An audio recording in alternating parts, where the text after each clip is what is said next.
Micah Miller trying to spring a pass ahead. Nobody in front of Jack Paling. Moves on with a blast and scores! Jack Paling We aren't giving up on chances, and we just got to bottom line execute. Waits, passes in front. Great save, Paluzzi, as she robs a Gopher in front of her. And that was number 8, Kippen Keller, on the grade A opportunity. For me as a coach, that's the kind of D you're always looking for, because they don't grow on trees for sure. And he's done a really good job being a captain of a really young team this year. It was a really cool thing to see for them to really appreciate what I've done on and off the ice. to the far half wall. Jack Paling trying to play it into the corner. Now Paling turns, squares his body to the slot, sends it up high toward Jack. Sean makes its way through, and they score! Right along the blue line, Nick Paling was in front of the net, and St. Cloud State's got a lead here in the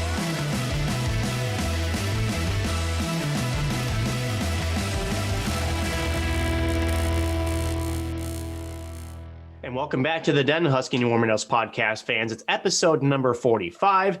A lot to talk about this week. Plenty of content in the CenterIceView news and notes section. We also join up with a former Husky defenseman on the Healthy Scratch interview later on in this week, but also some stuff to definitely break down between the men's and women's performances for the Huskies on the ice here so far. But to bring it into my co-host Noah Grant, I'm Nick Maxon. Noah, how are things going? I see that you're in the concourse of the Herb there, so I wonder at the end of it, is it warm in there? I mean, what's going on inside the Herb right now? Yeah, well, I wish I was actually in the Herb. I'm actually in a small studio office in northern North Dakota. I would give anything to be in the Herb right now. But I got my boy Drew hanging out with me, Hobie Baker winner, keeping me company here. Don't forget, we are going to talk some Minnesota Wild talk as well. A little bit of broadcaster talk too. And the reason we mention that is this is the first week that we do bring in our co-host for the CenterIceView News and Notes segment. And that is former CBS announcer Ben Holden. Ben's got some pretty cool things cooking and some pretty great insight into Huskies hockey. So really excited about that. But other than that, Nick, I started school this week. It's been a grind. It's been very, very busy, but you know what? It's kind of funny for, most people don't like working. I mean, I don't really know a whole lot of people who like, working, but I'm one of those people that once I really get going and my motor starts to kind of get running, I become more efficient and, actually probably I don't want to say a better person, but I just, end up taking care of things a lot better than, if you're kind of hit or miss, especially how a college schedule works. But how about you? You're about, what is it now? 2 weeks into your new job, give or take, 1 week into your job. So we're kind of both in the same boat of newness of occupations, if you will. It's going well. Again, it's no different than where my old location was. It's just adjusting. They do things a little bit differently, not a ton, but the people have been really good. I've been getting to know some of the different clients coming in and out the door. So overall, again, just happy to have some stability that way. I think that's the most important thing. Again, I say this to a lot of people through the pandemic. I'm very fortunate that, my impact from the pandemic as far as, paycheck is concerned or whatnot has been essentially minimal. So I know a lot of other folks throughout this country, whether it's with furloughs or being, laid off or having pay cuts. I mean, there's been so many people have been affected by this in one way or another. And, to really, as far as having a job, essentially secured and to have very little impact has been very, very well. I can't say how lucky I feel to be in that position.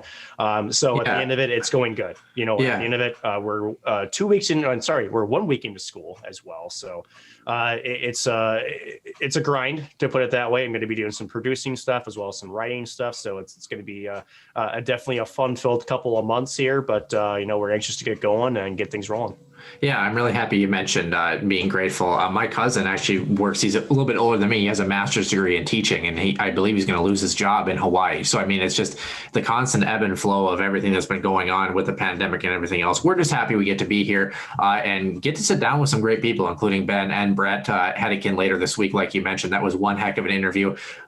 He was a little crunched for time, so I wish we probably could have talked for about 2 hours with him. But the 30 minutes he gave us was just absolutely phenomenal. So we're really excited to bring that to you later in the week.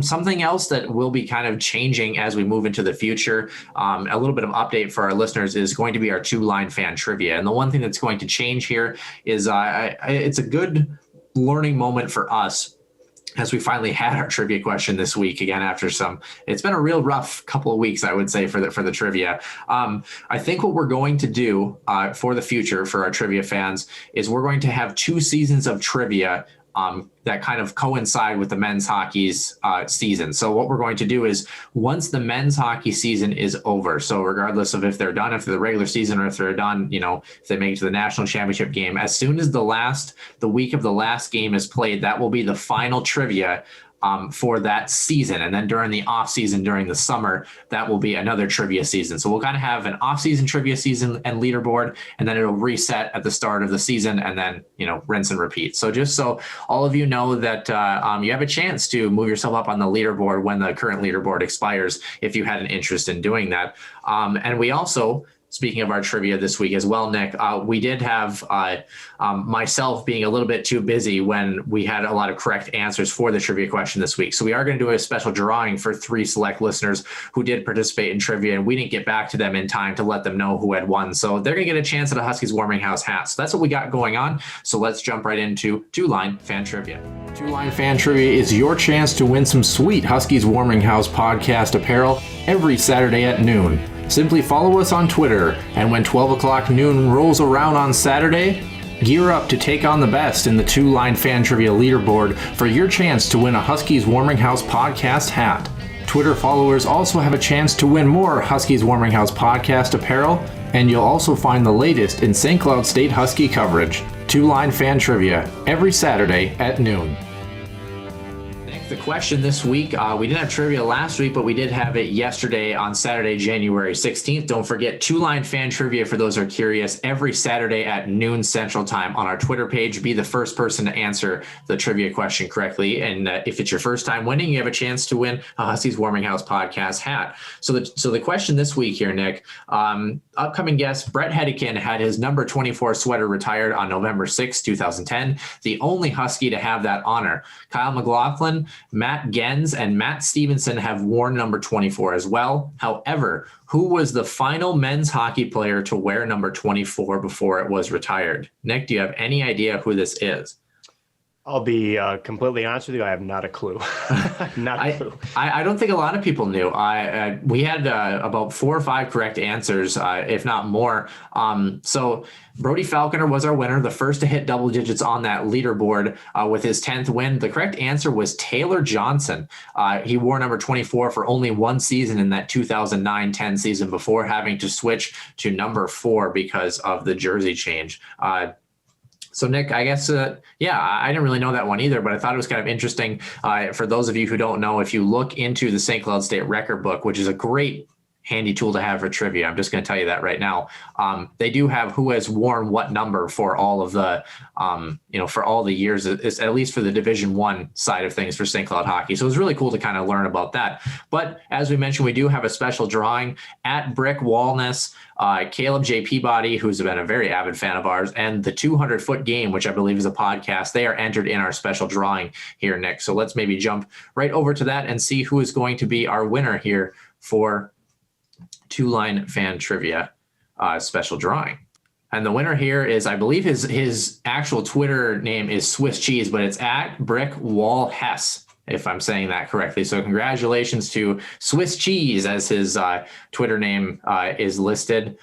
Nick, I mean, did you ever think about being a goalie as a kid? I know you play goalie for House League, but did you ever think that you were, cut out to be a goaltender like our pal Swiss Cheese there?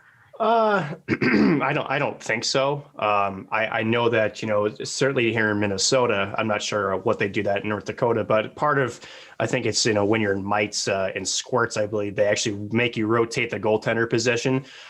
So I played a couple of times, and I still remember when I was playing for Bloomington Kennedy, and, it's a house pad set, it's not the greatest, set of equipment. But I think what was funny is you're watching goaltenders go out of the net and play the puck. And I remember doing that a couple of times. And to hear the hockey mom come down on me like, "Why the hell are you out of the net?" And it's not like what I did caused a turnover or anything, but I was like, "Oh, that's kind of fun." So I would. There was I remember 2 distinct plays. There was a puck that was coming down the ice. I think it was an icing call, but everybody was way the heck like half the ice away. my defenseman was going to win the race. So I just kind of strided out like 10 strides and I just kind of poked it and won, like, here you go. And then there was one time where there was a kind of a same situation. It was a red line dump in and I went behind the net, just stopped and went back in. And I think my mom just didn't want me to mess up and cause the team a goal. But it's a fun challenge, every now and then, but I don't think full time it would have been my thing. I like scoring more rather than stopping. But I think, for something to kind of throw into the mix every now and then to have a little fun with it, I think it's still a really fun position to play. I didn't even know you knew how to score. I've never seen it personally. Anyway, speaking of that. Anyway, speaking of a score, we do have our score and our new guest, Ben Holden, who will join us for the CenterIceView News and Notes. CenterIceView News and Notes. CenterIceView provides you with the best coverage of St. Cloud State Huskies hockey, from game notes, recaps, photos, and more. Go to CenterIceView.com. And welcome to CenterIceView News and Notes and the Huskies Illustrated Weekly Round.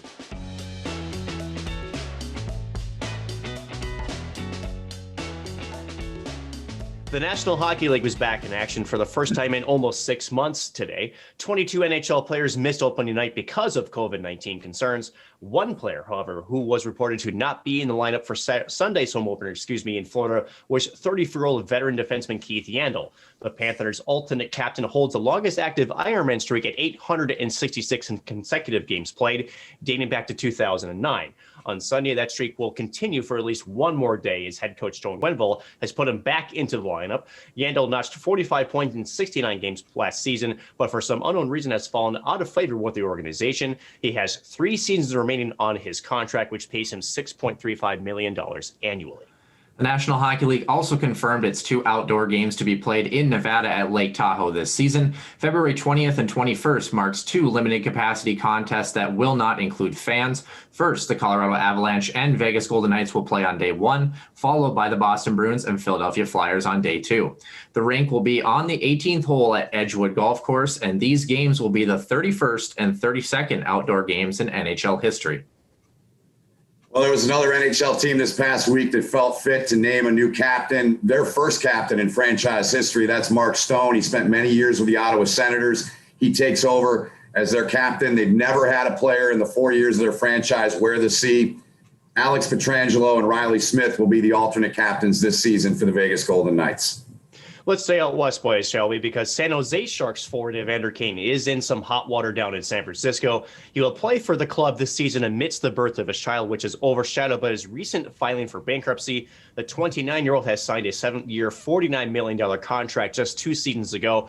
However, the forward has $28.6 million worth of debt related to casino gambling and bank loans. Kane has only $10 million in assets to go along with an estimated $52 million in earnings over his 11 NHL seasons. His contract stipulates that a certain percentage of his salary will automatically go to his debt collection fees. In other news, we have a correction from last week's show. We did incorrectly state that former Flames defenseman Travis Hamonic signed a professional tryout offer with Calgary. The correct team was actually Vancouver, who did ink the defenseman to a 1-year, $1.25 million extension. Former Canuck Ben Hutton also nabbed a single-year deal in Anaheim. New Jersey's Jesper Bratt signed for 2 years, and 4 other players were claimed off of waivers by another NHL team in the past week.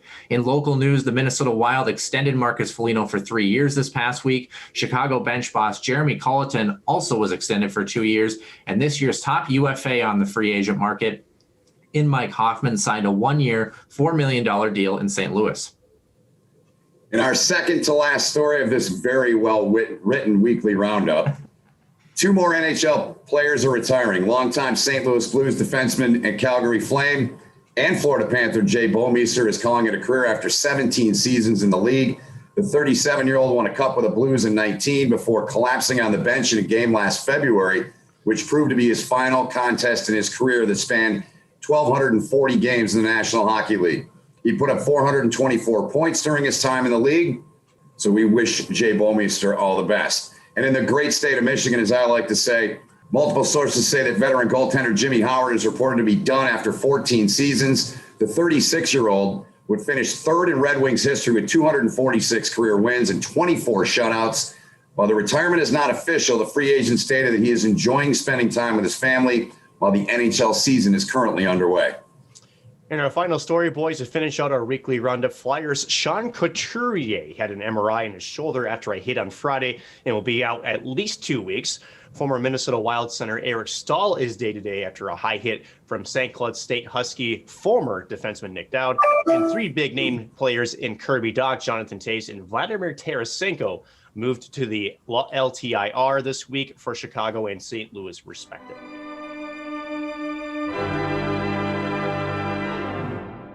And that will do it for our weekly roundup this week, gentlemen. And as you heard for our weekly roundup this week compared to last week, we have a new guest and a permanent guest for the time being, a new co-host on the show, a new voice you might have heard in Ben Holden. Benny, how you doing this morning?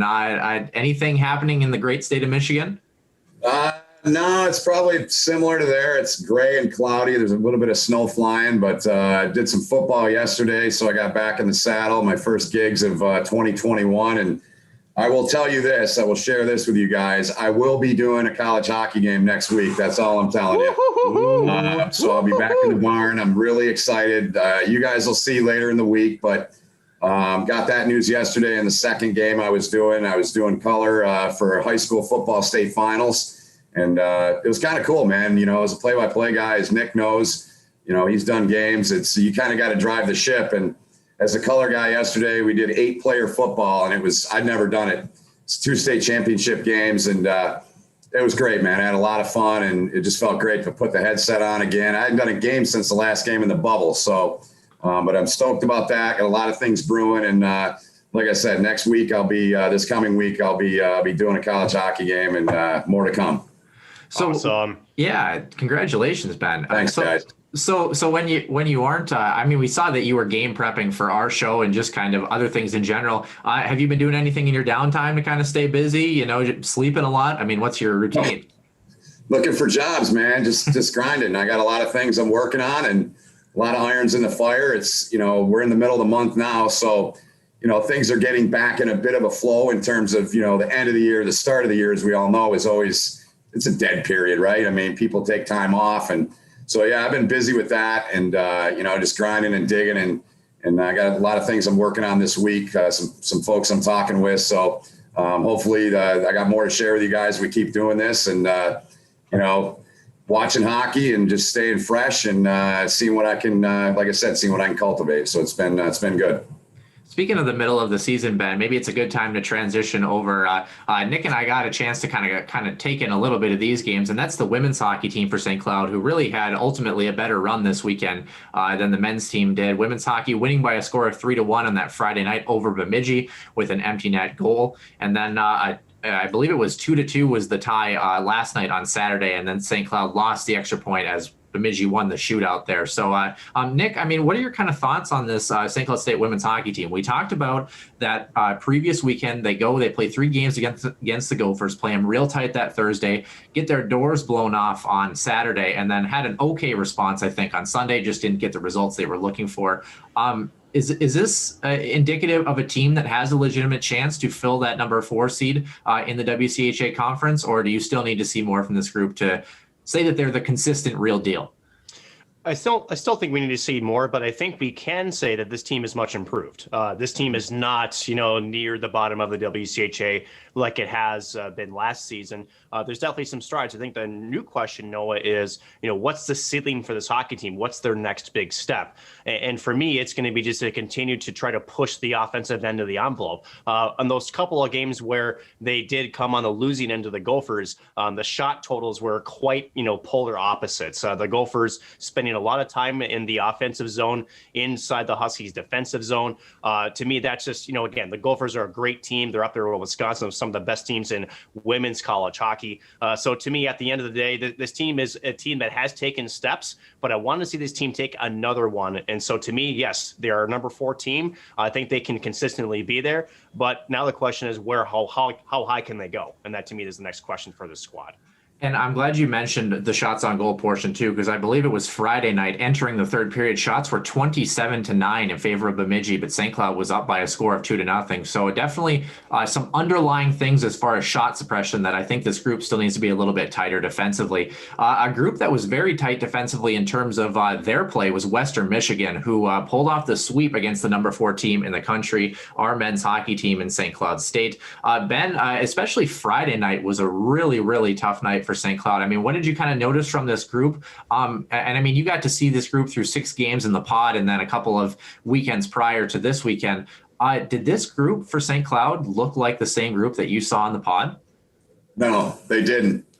They just didn't. I mean, you know, from what I saw in the pod was they played at a high pace. And, you know, I'll say this, I'm not making excuses for them, but it is tough to play in that building for whatever reason. I mean, I always go back to the old line that Jeff Jackson gave me years ago, back in the days of the CCHA when Notre Dame would go in there a lot. It's like pinball in that place.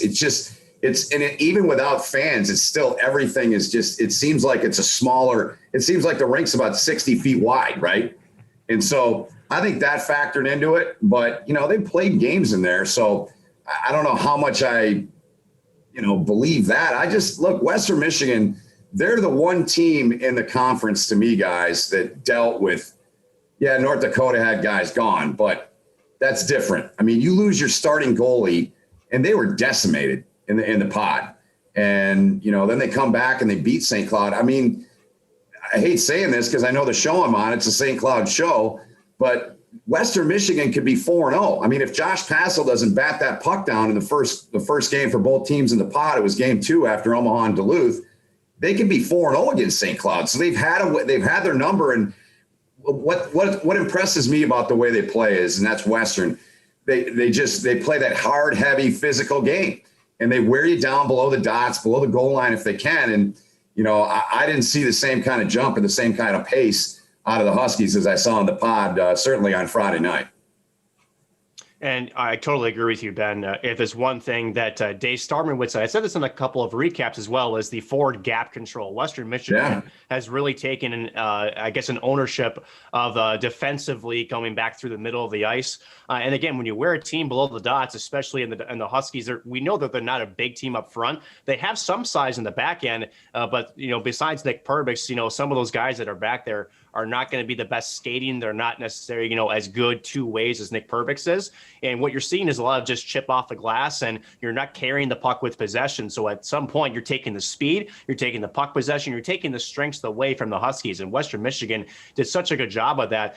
We've talked about maybe that was going to be the big concern with the Huskies this season coming in was, you know, they're not the big team, especially up front, and they're going to have to play mentally like a big team. And they really didn't do that this weekend. You have to respond physically, and that's going to be, you know, sort of a comeback to earth moment for this Husky squad getting swept in Lawson. And they're going to have to really pull things together and really have a self-check in between the ears when they come home against Miami, because Miami is, you know, they're about the same type of team. They're going to be a heavy, hard-hitting squad. And for St. Cloud, yes, they're going to have some more ice to work with, but you know, you can only have home ice for so long. We've seen that this Husky team, when it's had talent, has done well in the regular season, but then you get to the playoff time, and for whatever reason, that small ice just causes them fits. So you really need to respond this upcoming weekend. And to me, they just need to have this check of, you know, going in there and getting more physical on and winning those 50-50 puck battles and those physical battles.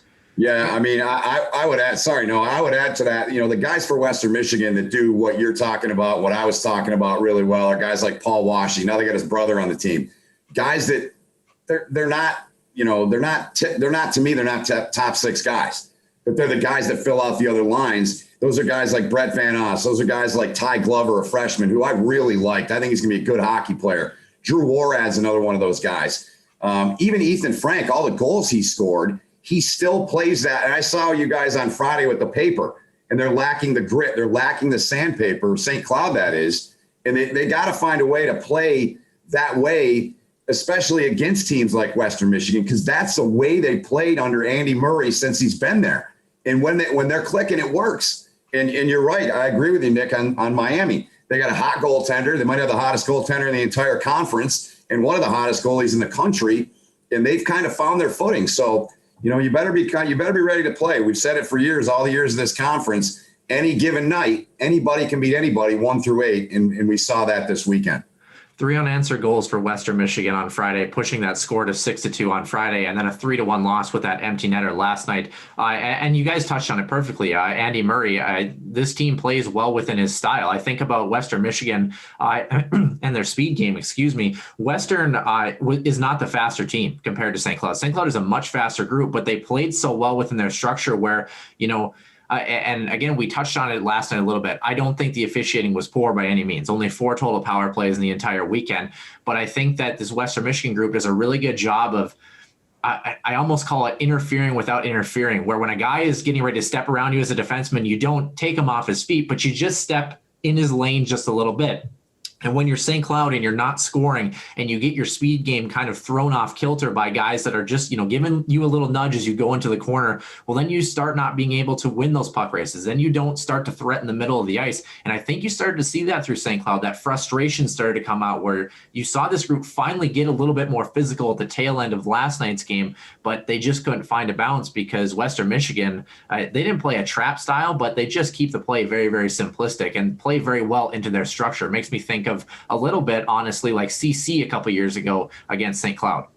Don't they call that almost playoff hockey where the refs are going to let them play at the end of it? That's the type of physical play that you have to overcome. There's one thing maybe that St. Cloud lacks, and, Brady Zemer was out of the lineup on Saturday's game, but, they're missing sort of that guy that can go in there and spark your team. A guy that can go in there and, create, some havoc, just have a couple of big hits where you're chumping and chasing the puck and just laying on some guys. And they're just trying to, push back a little bit. They really don't have a line that's doing that. And that's not to take away anything from the Cockrell, Will Hammer, and I believe it's Kyler Kukla that's been on that fourth line. They've been really, really good, but you just don't have that, that spark guy that's on the squad, and someone's going to have to emerge because that's kind of a playoff style game, which I think it was on Saturday. That doesn't bode well for the Huskies coming up here, especially in the NCHC playoffs, even more so in the NCAA tournament. I'm curious too, and I want to get Ben's thoughts on this. For me, who I actually think that guy might be? I think it might be Kevin Fitzgerald. And for me, Kevin Fitzgerald fits that bill because of this. He's a guy that, he has a fair amount of skill. Obviously, he had a really nice absolute bullet of a goal. I believe it's Friday night, the second goal to get him within 1. But he's a guy for me that I see him when he engages in puck battles and really starts winning those 50-50 races, the team starts to kind of roll around him. Micah Miller might be another one. But for me, I think Kevin Fitzgerald, with his senior leadership, he's played very, very well this year. I think he's a guy that I don't know if he knows it yet, but he has kind of sometimes been a spark plug for this group where he just catches lightning in a bottle at some point and creates offense for this team. And sometimes I think that, and this is no offense to Kevin, I just don't think he realizes how good he is this year sometimes and how much he really does have more of an impact on the game than maybe even he realizes. Ben, is there a guy for St. Cloud that you look either on, the forward end or the back end that you think he's kind of a guy that is kind of an unknown or maybe known catalyst for St. Cloud as far as jumpstarting that physical play and offense? Yeah, the guy, I would just flip those two around, or I'd even put him as 1A and 1B. And I wanted to say Miller because, watching Friday's game, and, I don't like to get on guys, but I didn't see a lot from him on Friday. He's capable of playing a lot better. And you guys know how much I respect his game. And I think a couple shows ago when we talked, he was a guy that I said, I think he can be a really good pro, but you got to bring consistency. The way he skates and the strength he has, I think he's a guy. Fitzgerald, I like that. They need to take a little page from our old buddy Blake Lazat. That's the way Blake played. And Nick talked about, getting guys to kind of what we started talking about here was playing with more edge, playing with more grit. They're gone, but the Paling boys, they did that. They could come in and score big goals. Obviously, they're gone, and guys got to step up. So my guy in that regard, Noah, would be Miller. And then Fitzgerald. So yeah, we're on the same page there. He's got to get him more. He's got to give him more in that regard. And you're not going to get that from the Flying Finns. You're not going to get that throughout the game. That's not their game. And I know that's not the way Brett Larson wants them to play. He wants them scoring goals, moving the puck, playing at a high pace. So those are two guys that certainly could add to that for the Huskies moving forward. Nick, final question here for the men's hockey team before we get to a listener question that we have regarding this group. Especially I think a lot of fans were disgruntled with the effort on Friday night, and I think that culminated over to Saturday with that 2-0 lead that Western jumped down to and ultimately held to win the hockey game. There's been some talk a little bit about St. Cloud allowing a goal, early on in the hockey game. Their goal differential in the first period is -3, or it was entering last night's game, -3 and +7 in the third period. And they were even in the second period. So St. Cloud, I think it's no surprise that this group, besides the Friday night game, is predominantly a group that gets better as the game goes on. We saw that, I think, on Saturday, just wasn't able to find that extra bounce. A couple of the words we saw kind of in this group, though, that the effort was embarrassing. Would you characterize this effort for St. Cloud as an embarrassing effort? Were there times where it was embarrassing? I mean, how would you assess that for the fans who are a little more disgruntled? Do they have a case, or do we kind of have to bring it back towards the middle again? I think the word I would use is disappointing. Honestly, I don't think embarrassing is the right word, because embarrassing to me would be like you're not playing in your system. You're kind of being a one-man show. No, this team would just be, because we've seen how good they can be. So I think disappointed is the right word, where, if this team is clicking in all cylinders, they're essentially a top 5 team in the country. When they're not, we saw with the result this weekend in Western Michigan.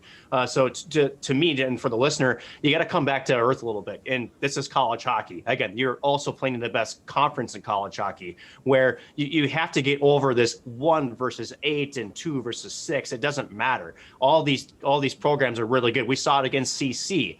As CC, they don't have necessarily the name recognition as far as their players are concerned with high-end talent, but they play in a system that just frustrates the absolute hell out of you, and they do such a really good job doing so.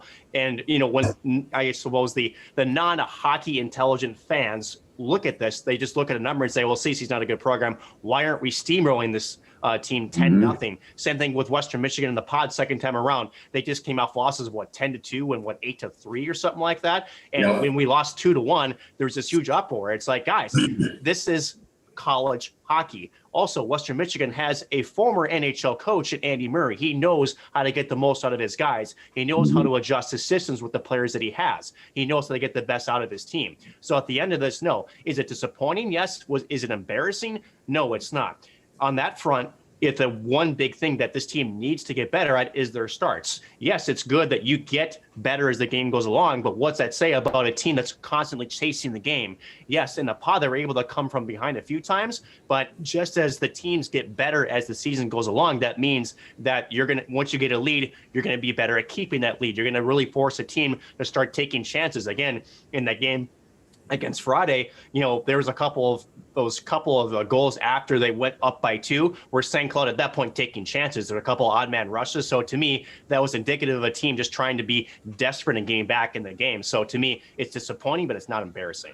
No easy night in the NCHC. Ben, what does this men's group have to look forward to in terms of Miami next weekend? What can they expect out of the Redhawks?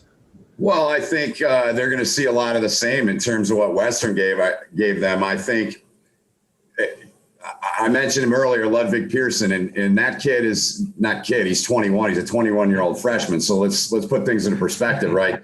That young man has really given them consistency in that part of their game. He's given them a lot of confidence. He's given them that calming presence. We hear that phrase in hockey all the time. He's done that for them. And I think they're similar to Western in this sense. They don't have 2 or 3 high-end guys. They just don't. That's not who they are. They might down the road, because I think Chris Bergeron's a hell of a recruiter. And I think he's going to get that program back quicker than a lot of people think. What they have is a workmanlike attitude, and they're going to try to take advantage of the opportunities they're given. We saw him late in the pod. I remember talking with Dave. One of the things he said, he goes, I think Miami could be the team that benefits the most out of this thing and improves the most by the end of it. I don't know if that came true or not, but certainly by the end of it, they were playing a lot better. I mean, they just had a sweep. They had the weekend off, obviously. I think it'll be a tough series. I think St. Cloud will be better at home for whatever that's worth. But they, I 2 things I want to follow up real quick, if I could, with what Nick said. And he talked about, it's great you're finishing strong. It's a 60-minute game, man. You got to play a full 60. And I think, too, great point that Nick made talking about a program like CC, not to pick on them or anything, but people say that. And my point is, you got to give credit where credit's due sometimes. The other team, I mean, it's, they want to win too. They're not out there and saying, oh, we're the team that has 8 points and they have 12 or whatever it is. You got to give these other programs credit when it's due. And I really think that fans should be doing that. Yeah, they're disappointed in their team losing, and getting swept. But that's a hard-working hockey team they just played. And I think in the long run, I think they'll be better for it. They being St. Cloud, even though they lost, I think they'll learn a lot from this. And I think Brett Larson and his guys will make the right adjustments moving forward. Yeah, definitely don't want to overlook any opponent, because as Brett Larson himself did allude to, if you overlook an opponent in this league, you might get burned, and St. Cloud did this weekend. Speaking of Brett Larson and the coaching staff, we did have a listener question, and it was kind of an interesting one, Nick, and it was one that they wanted to kind of ask a little bit here. Essentially the question kind of reads, how will St. Cloud State target players from Finland now with Coach Gibbons at Bemidji State? How do they recruit in Finland with Gibby gone? Is there enough talent for both St. Cloud and Bemidji to recruit from that area? Other Division I programs as well. I mean, has it been this big secret that is now getting on people's radars? So I guess any clarity on that one, Nick? How does the recruiting process kind of work? Can you fill fans in on that? Are they stopping recruiting in Finland, or does it keep going? Well, first of all, no, recruiting never stops. If people think recruiting, takes a day off, they're absolutely insane. Honestly, no, it's not a surprise that, Finland has good players. It's the question of what does the Finland players, what is their road to try to get to the highest level of hockey? And for them, that's usually in the Finnish league. And then some of them will try to come over to the Ontario Hockey League and then get drafted. Vieti Miettinen, to be specific, I think that's what this question is really regarding. He said all along he's not a traditional route type player from that area. He stayed with his team even at his age, coming through, and then he wanted to come over to the United States and play college hockey because he wanted an education and not just play hockey. And again, it's no secret. Again, when you're talking international players, it's not just convincing them to play hockey. That's the easy part. It's asking them to come away from family and friends and from, the country that they're there from, and to come into a completely different world, adjust, but still play the game that they love. It's offering them more than just hockey. That's the tough part. And, as far as the recruiting aspect goes, it depends on how that transition between Coach Gibbons and Dave Shayak goes. Because, if it's about relationships, you develop a relationship with certain people. That's all recruiting is. And if you have a relationship with coaches or leagues or whatnot, that you come in and, have conversations with players, that's what it's all about at the end of the day. And so if there was a changing of the guard or a passing of the torch where it's like, hey, I'm retiring, here's this guy, he's going to take over my gig, great. If there wasn't that, then that's on to Dave Shayak and what he has as far as his established relationships. So it's no secret. It really is no secret. It's who you know and what kind of relationship you can do, but it ultimately comes to how well can you sell what you're offering to the player to have them come over. It's a lot harder coming over the Atlantic Ocean than it is, say, a guy that's, in the great state of Florida or Massachusetts and California. It's just a whole different ballgame. And at the end of the day, every player that plays at this level, what do they want to do? They want to get to the next level and yet ultimately to the top level of the NHL. So, Ben, I know you can probably chime in on this as well, but effectively it's about relationships. Yeah, it is, and everything you said, you're spot on, man. And, I think too, it's word of mouth. I think word of mouth amongst players, amongst coaches. These players talk, they're chirping in a good way, boys. And it's a little inside joke there, but I think that has a lot to do with it too. And guys are going to go where they want to go. And if they see guys that have success at one place, that could attract them, and they might reach out to that guy, or they may know the guy, or whatever the case may be. But the bottom line is, like Nick said, it comes back to relationships, and I think they'll still get guys from over there. I really do. I mean, the culture and those type of things in the St. Cloud area and the state of Minnesota, I mean, let's be honest, they're similar to what those guys, grow up in and live in over in Finland. So I think that's a great selling point, and I think there's a lot of Finnish players over there that want to take this route. And I think that'll continue. I really do. But Nick's right. I mean, with Gibby gone, that's a big loss in that regard. But they have the relationship already established, as Nick mentioned. And, you just got to continue that and finesse it the right way and hope the guys keep coming. And let's not forget a guy like Nick Oliver, also on that coaching staff too, who is not that far removed from being a player. So really can probably bridge that gap between, knowing what the mentality of those young men are as they go and recruit on the trail. Speaking of a guy that we didn't know how this young man was going to perform, but he's done very, very well as we move over into our final big topic of the day here. And that's Kirill Kaprizov for the Minnesota Wild. Through the first 2 games, the Minnesota Wild have been down 3-1 entering the third period in Los Angeles. Come back both times and won it in overtime both times. Last night's game on Saturday was, I jumped up and yelled at my TV when Ryan Suter buried that one. Nick, I mean, maybe let's start with you. I mean, what have you seen from the Minnesota Wild? What have you liked? What haven't you liked? And were you up last night to check out the drama unfold for the Minnesota Wild? I was on the ice actually myself when they went into the third, but I watched the first 40 minutes. A couple of things in the first 2 games. This Wild team is faster. And that's not something that we have been really able to say the last couple of years. They just seem to be playing with a much better pace. I like the offense that they're generating. I feel like they're more physical, especially on the forecheck. But at the end of it, defensively, especially with some of those chances, they're getting caught a little bit. And for the Los Angeles Kings, no disrespect to that organization, but LA is a team that's in a rebuild. They've got a lot of young players, and for Minnesota to go in and to have to claw from behind 2 straight games, it's great to get the W's, but also should throw up some concerns as well for this hockey club that when they go face good teams like Colorado, like St. Louis, and for Vegas, those are going to be some really tough opponents. But overall, again, it's early. It's only 2 games. These players had not had a preseason. They've had a very shortened training camp. There's a long pause from when this team played 3 games in the bubble till now. So to me, there's a lot of rust that's got to be shaken off from both organizations. So to me, really too early to tell. I think we got to get to game 10 before we really know what we're looking at on the ice. Yeah, I'm curious to know who kind of stands out for you guys. For me, honestly, there was a guy that flew under the radar, and I know he ended up in the 1C position last night, but he actually impressed even before, and that was actually Victor Rask. I think Victor Rask, for all the kind of crap that he's gotten from everybody about his contract and the way that he's kind of been a black ace, if you will. For those who don't know what a black ace is, it's essentially a guy who's on the squad but sitting in the press box almost every night, essentially, almost the taxi squad, if you will.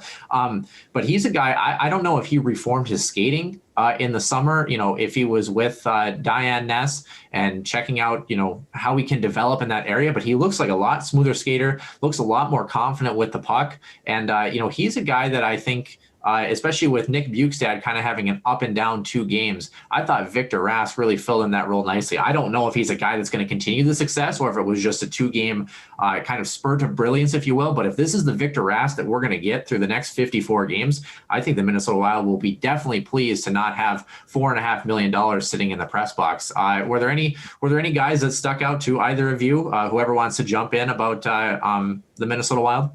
Go ahead, Nick. So to me, I really actually liked the play of Nick Bonino, honestly. Nick Bonino, to me, was a guy that he was brought in for a very specific purpose to fill in that center role depth. And to me, he's a guy that plays a very, very good 2-way game. I like his defensive structure. I like how he's able to read the play offensively. He's a guy that stuck out to me. No question, Kaprizov is a guy that, with his skating, how good and how hard he is on the puck is something that's very impressive.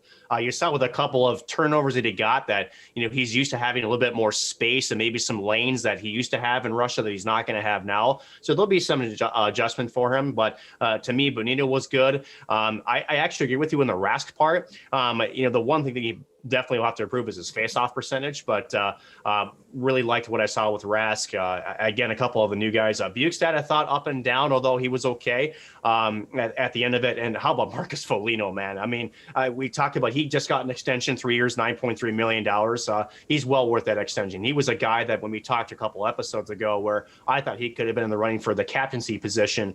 To me, he is that spark plug. He is the, sort of the ringleader for that squad. And when he plays the game that he can, which is physical, hard hitting, fast, he's a guy, he potted a goal again on opening night. He's a guy that can really turn the tides around for this hockey squad if things are going right. And I love the play of Marcus Foligno. 8 different goal scorers for the Minnesota Wild. 2 guys I want to ask about, Marcus Johansson and Cam Talbot. What did you guys think of them? For Cam Talbot, a little shaky. His rebound control, to me, isn't the greatest, especially for the first 2 games. And again, it's only 2 games. So I'm trying not to, write off a goaltender with only 120 minutes under his belt. But there were definitely a couple of saves, whether it was in his glove and it dropped down or when he was kicking things out, it just was, right to an opposing forward. To me, it just doesn't seem to be settled in quite yet. And a lot of it is, again, you're developing, just your lanes and your sight with what your defensemen are doing, where you need to be, should I be taking the shooter? So he's still adjusting to the team that's in front of him. But to me, he played okay. And as far as Marcus Johansson's concerned, again, you're coming over from Buffalo. You're trying to get established into a new system. I think he's going to be okay. I like his passing. His passing is unbelievable. And I think once it gets comfortable, you're going to start seeing him shoot the puck more. So I think there's some potential with Johansson. The big question for him is going to be, where does he end up? Does he end up on the wing, or does he end up in the center? Does he flip-flop back and forth? I know that he was brought in to try to, get that center depth for the Minnesota Wild down the middle. I'm not quite so sure that he's going to fill that role at this moment, but he's a guy that he has some versatility where maybe, again, we see injuries happen all the time. He might end up being in one or the other spot depending on where they need him the most. I think he's going to be a good role player for the hockey squad. Yeah, very, very interesting. The Minnesota Wild back in action, of course, with Anaheim upcoming in this week and then continuing down the stretch. We also do have Brett Hedican coming on this week. And Ben, I want to kick it to you for this one. That's going to wrap it up for our actual segments. But I kind of want to kick it to you. So we had Brett Hedican on. He was a great, great interview. Wish you could have talked to him more, but of course he's busy doing his thing. When you first got into the world of broadcasting, were there some people or players that you interviewed or got to be around that it's interesting when we interviewed Brett, I didn't feel nervous, really. Nick, I'm guessing you definitely didn't feel nervous because that's just kind of who you are and this is what you do. Ben, I mean, were there people or are there still people that kind of give you that starstruck or kind of nervous factor? Or when you first started, were there a couple people that you're like, holy smokes, I can't believe this is who I'm interviewing and I'm very terrified about it? There's a couple guys, and I got one really good story involving Brendan Shanahan. Barry Sanders, man, when you stood next to Barry, it was like, whoa. I mean, he had legs the size of oak trees, man. Nicest guy, man. I worked at WDIV here in Detroit writing news with a woman that later became his wife. Lauren Campbell. They're divorced now. I think they have 4 or 5 kids, but so I had a little bit of it in there, because I knew her, but Barry would be one. Magic Johnson, he was another guy, but I interviewed him about 10 times. And when I worked in Lansing, my boss was involved in really naming him when he was in high school. Him and his buddy kind of were sitting around and they nicknamed him. They said, well, he's Magic. That's all we can think of. Those are a couple guys that come to mind. Gordie Howe, I got to interview him once. Al Kaline, former Tiger, Hall of Famer. And those are the 2 men, the only 2 men, maybe this is wrong of me, but I'm a kind, respectful guy, as you guys know. But I'm saying what I should have probably done with other people is do this more. But 2 times in my career when I've interviewed Gordie Howe and Al Kaline, it wasn't, hey, Gordie, hey, Al. It was, hello, Mr. Howe. Hello, Mr. Kaline. So those were some giants that I got to interview. So the Shanahan story is this. You guys will remember this, and you guys aren't that young. 2002, when the Red Wings won the Cup, they beat Carolina that year. They were down 2-0 to Vancouver at home. Dan Cloutier was the netminder for the Canucks. Of course, the Sedin guys, they were in the prime of their careers. And Vancouver came into Joe Louis and won the first 2 games. So the Wings are in a 2-rip hole.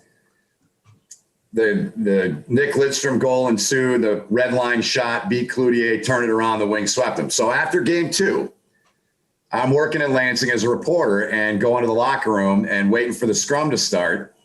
And Brendan Shanahan just happens to walk out. And he walks right into me, basically. And I look at my camera guy, Steve Kuhn. I'm like, let's go. So we get into position. People just swarm it. You guys know how it works. And now remember, they lost the first 2 games. So Shanahan's, up here on me and towering over me. And I asked the question and I said, do you guys feel like you got to work tonight? And you could hear like a collective gasp in the media scrum, like, oh, what did he do? What did he just do? And Shanny stared at me for a good 10 seconds, boys. He just stared at me. They just got their ass kicked. They're down 2-0, right? And About 10 seconds later, he says, well, what'd you think? And I said, well, with all due respect and all honesty, we kind of like to know what you think. And he went into the question, and it was like a 5-minute answer. It was quotes all over in every paper. That was one I always remember. And I talked to Brett Hull before that. I was able to get him in his stall by himself. He's drinking a beer, of course. That's how Hull is. And before he went blues, that's one of my favorite sound bites ever. And he was dead. He goes, yeah, you're damn right. We got our ass kicked. We're going to figure it out, And then you go to Shanahan, and it's all business, man. So those are a few for me, guys. Yeah, I remember at the Herb Brooks National Hockey Center. Nick, I'll kick it over to you in a second here. I think one person, we'll call you Mr. Holden, by the way, from now on. No, you won't. No, you won't. Depends. If you give me money, I will. Okay. But I would say Mark Johnson would probably fill that void for me. I remember when I interviewed Mark on the 40th anniversary of Miracle. That one was for me because I ran into him down at the Herb. They had traveled, because for those who don't know, a lot of these weekend series, especially in the normal world, if you will, the team usually travels the day before and usually gets a chance to practice on the ice the day before, the morning of, before they play the games that weekend. And Wisconsin, not too far of a drive, so they had gotten there Thursday afternoon about 5 o'clock in practice. While I'm waiting at the Herb, they practice at 7 o'clock. I'm waiting, watching their practice, waiting till 9:30 because they're telling me the SID says you're going to interview Mark Johnson after the practice. And I go, okay, sounds good. So he's kind of walking around, and I see him walking down the hallway after practice. The SID didn't tell Mark that I was going to interview him. So I walk up to him, and, at first I'm kind of thinking he's going to recognize me because I'm the only person standing in the building. I've got, all my gear and stuff with me. And he kind of walks by, and I go, hey, Mr. Johnson, what's going on? I'm Noah Grant from the University Chronicle. I'm here to interview you and that sort of thing. And he kind of stops and he goes, oh. And, I'm shaking in my boots at this point because I'm like, oh, geez, I had to stop him and tell him that I was going to get his time. And as a reporter, you're kind of thinking we're not going to get a very good interview if he doesn't even know, that we're going to be hanging out. He goes, can you come to the rink tomorrow at 8 o'clock? I'm kind of tired. I'm like, I'll be there at 7:30. So it came, told him 15 minutes, and it was 14 minutes and 50 seconds. It was perfect. It was a heck of a time and a really good interview. But I just remember, how is a guy, again, Nick, how is a guy that's even shorter than you at about 5'8" or 5'7" so intimidating to me? But I tell you what, for a guy who's over 60 years old, he can still buzz around the rink. So take it away, Mr. Maxson. Who's your guy or your couple of guests that really got you shaking in your boots as a young broadcaster? I don't know if shaking was in my boots, but maybe awestruck. Derek Bugard was one guy that to me was a really good interview. It was a light switch with that guy. I mean, you walk in the interview, I should say in the locker room, and the Wild locker room, you walk in and then you actually go off to the right, and it's kind of rectangular that way. And on the right-hand wall, they had the big three. They had Derek Bugard, John Scott, and then Cal Clutterbuck all in one line. It was quite. It was murderer's row essentially down there in the locker room. But you walk up to Derek Bugard, and he would sit there, and he was just about as calm as you could be. This guy was the absolute nicest guy you could ever want. Just very, very courteous for this time. It was very. I mean, you could just sense who he was off the ice, and it almost makes you question, where the light switch was in the back of his skull that he turned on when he went on the ice. Because, he was absolutely ferocious when he came to the ice, but the nicest human being. Mikko Koivu was another one that was, kind of similar to Shanahan, all business when you talk to him. He's a guy that, can kind of get short with you. But one of my better stories is actually with a defenseman named Greg Zanin. Greg Zanin was a guy, incredible shot blocking defenseman, of those you knew from his days in Nashville and Minnesota. He actually was sitting to his right of Mikko Koivu. Now, if you walk into NHL locker rooms, Noah, what you'll see is there's a square that's on the in front of the locker room stalls. And basically, that's a buffer, so that way, you don't get too close to them, so that way they can undress and whatnot. And as a reporter, you have to stay, outside that little box. And this was the game. I forget exactly who they were playing. It might have been Vancouver, but the Wild had just won in overtime. So they're crowding Mikko Koivu, and Greg Zanin was sitting there next to him. And the reporter came in, and I think they set a briefcase down in that square. It looked like a young kid. It didn't look like maybe you read the entire media handbook. And Greg Zanin looked like he just popped off. He was basically looked at former PR Ryan Stanzel, and mind you, great guy. I loved Ryan back in his days. And he just looked at Ryan, who was across the room and says, "Hey man, can you get this freaking bag out of here or else I'm gonna start breaking crap." And he just like walking. He was just a hot-headed dude, man. Just unbelievable. But I think it's interesting you mentioned Cal Clutterbuck too. Did you guys see Cal Clutterbuck last night was the guy who took a slap shot and knocked out, was it Semyon Varlamov of the Islanders, a slap shot to the neck.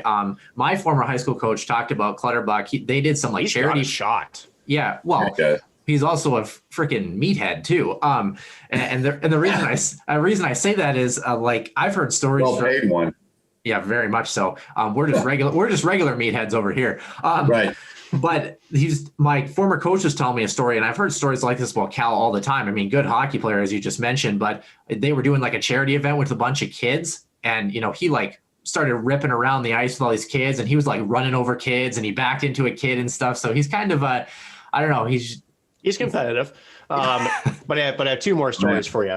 Two more. So the first one, the biggest interview I had was Andrew Burnett, and I did the 10-year anniversary of his overtime goal against Patrick Waugh against Colorado. Yeah. And Andrew Burnett, I mean, what you see is what you get with him. He's a guy that's no different on or off the ice. He's an absolutely funny dude, but we're kind of taking him through the goal, and just his explanation of what he saw, especially when he had all that empty ice right in front of Waugh. I mean, very, very good dude.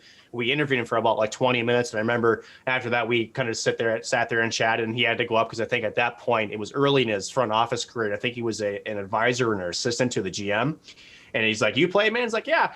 He goes, so what'd you play, forward or D or goalie? I was like, "Oh, as a forward." He goes, "Oh yeah, too smart to be a defenseman." And then he just walked out of the room. He was just super funny guy. But probably my favorite story was, now most of you know, I've worked probably too many jobs than I care to do, but I was working at a restaurant in Edina. Now, of those who don't know the Edina, that's just west of Minneapolis. And the Westin Hotel also has a lot of condos, and a lot of the Wild players actually lived in that building. I used to manage a restaurant there, and I used to have Koivu, Clutterbuck, Tom Gilbert, and Kyle Brodziak come in all the time for happy hour, those guys. And they were just again, out of the nicest people I ever get to know too. Kyle Brodziak was one heck of a nice dude, man. You say what you want about his career. I thought he was a really good, depth centerpiece, but just the nicest dude. Tom Gilbert, he was a local kid from Bloomington, played at Bloomington Jefferson. Just overall great guys. If there's one thing I've always loved about, interviewing hockey players really at the pro level is that you get normally really good people and some great stories there as well. Yeah, Kyle Brodziak was a guy, I guess, for me. He was always an under-the-radar guy that I think was very pivotal, not only in that 2014 playoffs for the Wild, arguably almost could have went to a conference final, but he was just a very good depth piece, and was really sad to see him go back to, I believe, Edmonton after his tenure with Minnesota Wild. I believe his career ended from like back injuries at like age 30 or something like that. Yep. So very, very tough. But we're going to try to throw the schedule on the backs of our listeners here. I don't know what kind of transition that was, but anyway. The women's hockey team for St. Cloud State back in action this weekend against Wisconsin Friday and Saturday. And then the men's hockey team, as we just talked about, in action against Miami. Should be a couple of good ones. Really tough test, I think, for this women's hockey team against Wisconsin. But guys, anything else to add before we say bid adieu to our listeners? Don't forget, we do have Brett Hedekin coming out as well for our Healthy Scratch interview segment on Tuesday. Ben, anything to add for the listeners before you head on out of here? No, I would just be curious, was Hedekin ever healthy? Yeah. Right. I mean, I think, do you know, Nick? He was. I think, what is it? I think, what did he say in our pre-interview? We asked him if he was actually a legitimate scratch at any like level. And I think he said maybe once, maybe. Yeah. So, yeah. That guy, man, I love watching him skate. No, I have nothing else. I've enjoyed this. Now I know the format, and this is a lot of fun, guys. So thanks for wrapping your arms around me and bringing me in, man. I'm happy to be a part of the team with you guys. Thanks, Noah. Oh my goodness. Chirp, chirp. I've had enough of both of you. That's gonna do it for episode number 45 here. Stay tuned for, as we mentioned, Healthy Scratch interview for episode number 45 on Tuesday, and episode number 46 back with Ben Holden, hopefully again, same time, same place next Sunday. And we'll see you next week in the den of the Huskies Warming House podcast.